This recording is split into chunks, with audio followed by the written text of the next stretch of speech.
Bonjour, comme chaque semaine on se retrouve pour notre chronique culturelle. Alors malgré le soleil, il fait encore assez froid dehors, donc on rentre tout de suite se réchauffer dans les salles.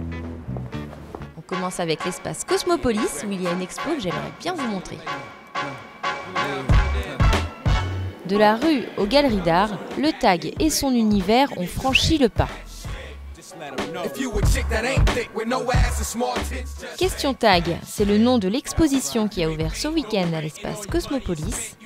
Différents styles, différents codes, pas toujours facile de s'y retrouver. Différentes écoles dans le tag, mais chacun se refait sa propre appropriation et sa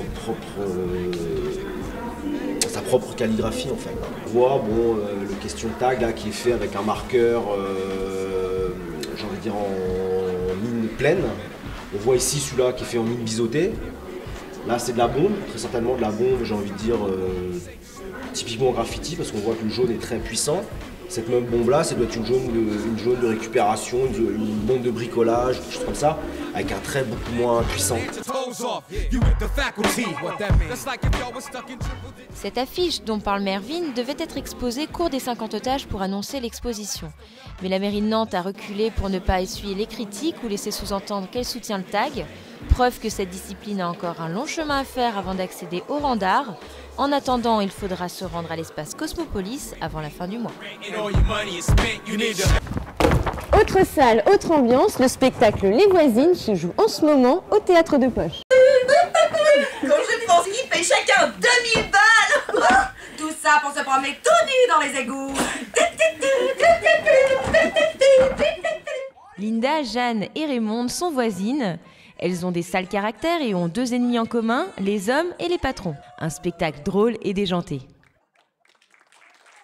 Donc le spectacle Les Voisines, c'est tous les soirs au Théâtre de Poche à 20h30.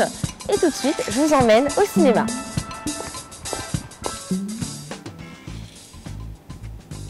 Et nos coups de cœur de la semaine, un renard malicieux et un danseur de claquettes psychopathe.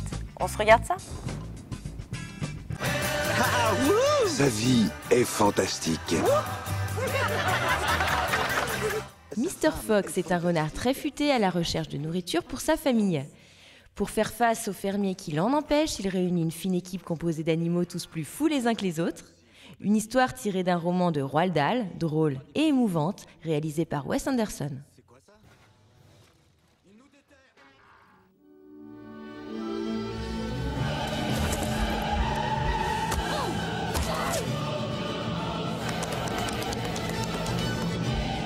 White Lightning, c'est l'histoire de Jesco White, qui a réussi à sortir de la violence grâce aux claquettes et la country. Malheureusement, la vengeance et le passé le rattrapent, un film décalé, violent et mystique, à ne pas manquer.